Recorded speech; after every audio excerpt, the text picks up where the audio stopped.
All right, so the last part of the courts thing that we'll talk about briefly is punishment. And for some of you, this might be the most important part, especially if you're a crime control advocate. You really think punishment's necessary and effective and, well, required for justice, frankly, right? I think we all agree on that to some degree, right? Someone harms you or someone harms someone you love, they deserve to be punished. That's the heart of punishment. That's retribution, right? And so sentencing is the term that we use to describe what happens to you after you're convicted for a crime. This is the penalty that's imposed on you as a convict after your conviction. It's just desserts. It's what the person deserves. So we've had three types of sentencing historically. Again, this is basic court stuff. For those of you who've taken intro or courts, you're aware of this already to some degree.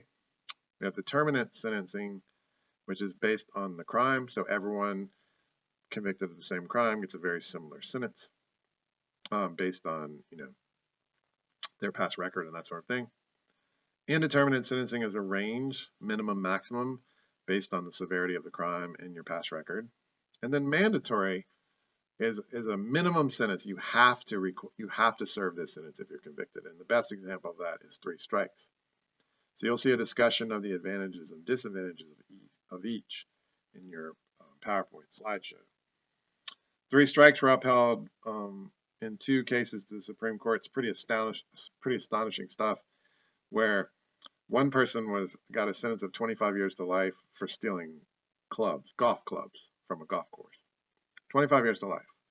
Another got 50 years to life for stealing videotapes for his kids for Christmas. Videotapes don't even really exist, right? We don't use those anymore. It's kind of sad.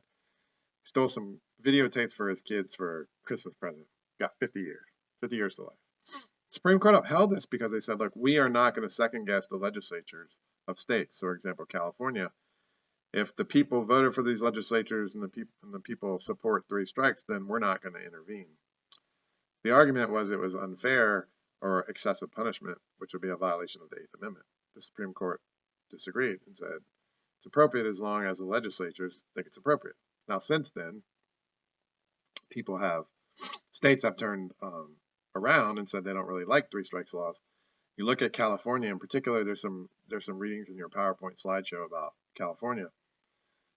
California is the state that uses 3 strikes laws the most. They used them the most. And what they found was they did not reduce crime any more than not using them. And they also found significant racial biases, racial disparities, differences between blacks and whites, Latinos. And these were not being used for serious repeat violent criminals. They were disproportionately used for nonviolent and drug offenders at a very, very high expense to the state. So states have abandoned these. So the Supreme Court upheld them. States ultimately abandoned them. Okay.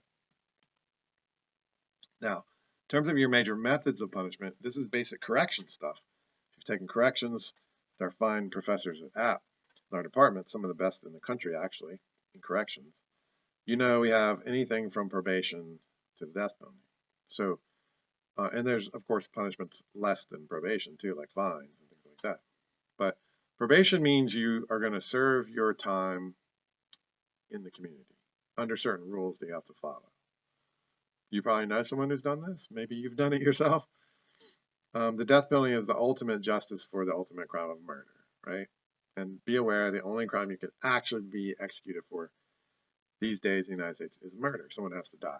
The Supreme Court's made that pretty clear. In between those, you have incarceration, which includes prison and jail. And then intermediate sanctions are more tough than probation, but less tough than incarceration. Things like boot camps, house arrest, and things like that. Okay. You'll see a slide in your slideshow where things are arranged from the least restrictive to the most restrictive, the least expensive to the most expensive. So that's probation to the death penalty. Okay, just be aware of that. If you look at now, by the way, these data are very old. That's probably because courts don't have the money, the resources to provide more recent data. But if you look at what people convicted of felonies get sentenced to, it's generally incarceration. So you'll see prison, jail, and probation. You'll see a majority of people get sentenced if convicted for felonies, get sentenced to incarceration. The United States is not soft on crime. When you compare us to other nations, industrialized Western democracies, we're very tough. You also see the average numbers of months, so just divide those months by 12 to get the year sentence. So murder, for example, 225 months, divide that by 12 to get the number of years on average people serve, okay? Now, intermediate sanctions are rarely used. Some key facts there. The most common sanction is probation, as you might imagine. There's far more people in state prisons than federal prisons. This is basic intro stuff, okay? But also we see that with the war on crime ramping up in the 1980s and the so-called crime control model that we've been in, average sentences have gotten longer. The percentage of time that people are serving has gotten longer, higher. So now we lead the world in incarceration for these reasons. More people going to prison, more people staying for a longer period of time. About 6.6 million people were under correctional supervision at the end of 2016. There are some more recent data available, as you can imagine, but that's a good estimate of what's currently in prison, under correctional supervision. Of those 6.6 million, 4.5 million are either on probation or parole. Now, those terms are important, so make sure you look at what the difference is. Probation is a sentence of the court instead of incarceration. Parole is being released from prison where you're still under supervision after that. So it's not a sentence of the court. It's something after incarceration. 2.2 million are under institutional supervision. This is jail or prison. Most of those are prison, 1.5 million, and about 740,000 in jail. Now, when you think about jail, think not only are people serving sentences of less than 1 year, but you also have people who are convicted and are awaited transfer to a prison. And you also have people who are just sitting there in preventive detention who have not been convicted of anything. And you also have homeless people, mentally ill people, drunk people, people just being held temporarily. So it's a pretty violent place, given the wide variety of people who are in there. Now, only about 200,000 or so are in federal prison. Those are obviously violations of federal law. So there's more people in state prison because there's more violations of state laws, as you can imagine. Now, does punishment work? No, that's a pretty good bet. Generally speaking, it doesn't. And that's because punishment is not certain in the United States. For punishment to deter, take theories class, for example, here's a crime. For punishment to deter, it has to be likely to happen. That's called certainty. It has to be swift.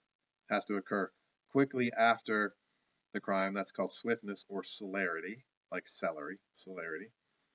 And it has to be severe. It doesn't have to be overly severe. It just has to be severe enough to outweigh the pleasure you gain from the crime. Well, only about 10% of serious crimes lead to an arrest. Only about 2 or 3% of those get incarcerated.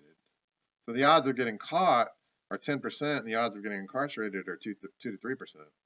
This is why punishment is not certain in the United States, which is why we don't view it as much of a deterrent. It doesn't matter what you do to the ones in prison. It doesn't matter how tough it is if you don't catch people and send them there. And we're not very good at that for lots of different reasons. Part of that is because we just don't have a lot of police officers. About 3 for every 1,000 people in the United States. It's actually less than 3, but we'll just round up to 3. So the likelihood of getting caught is very small. Now, we do have cameras. This increases the likelihood of apprehension, getting discovered and caught. But we also have privacy. We don't want police looking in our windows and listening to our phone calls and searching through our emails.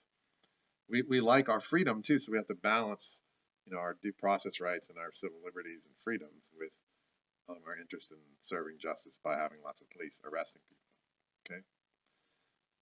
So we know most forms of punishment fail most of the time. The recidivism rate is more than 50% for most types of punishment. That means the likelihood of reoffending after punishment.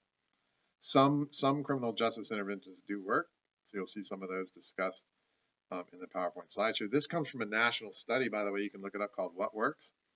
And there's an entire website, a government website.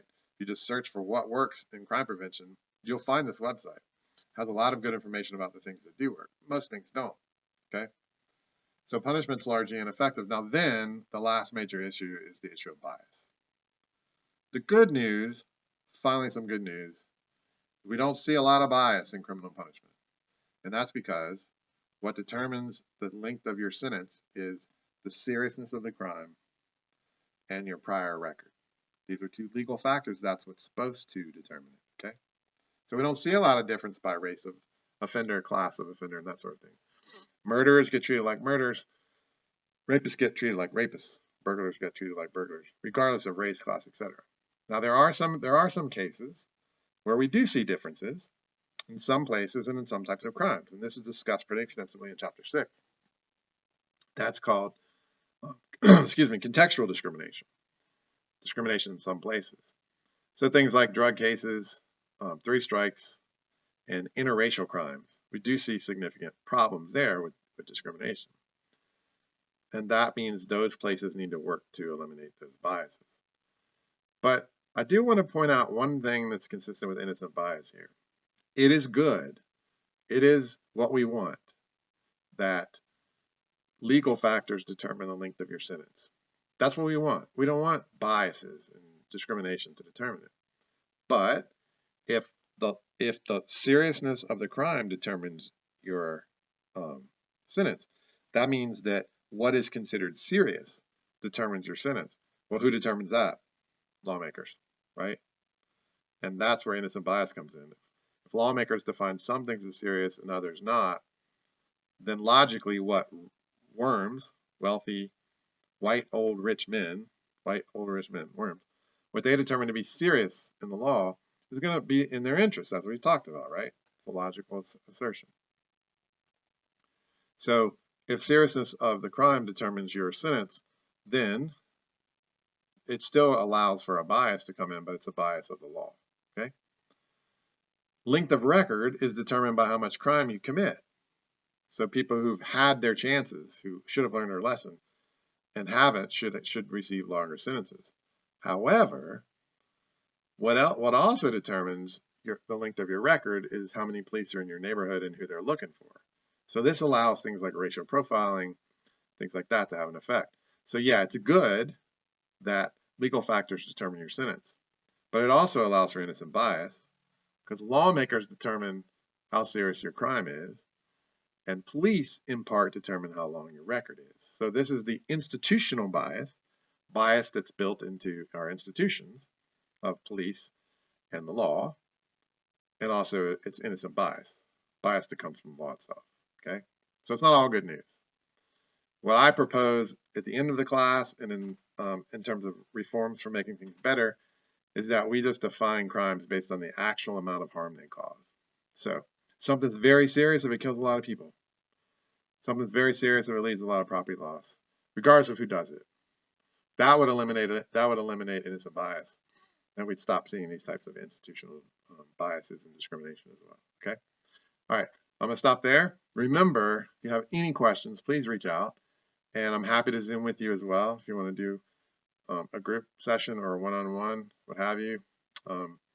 Just let me know. Send me an email, message me, and I will respond as soon as I can.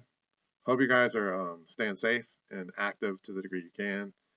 And hopefully this will be over soon and we can sort of get back to normal. And I'll see you guys hopefully in the fall, since summer classes are officially going to be online, right? Might see some of you then too. All right, keep well. More soon.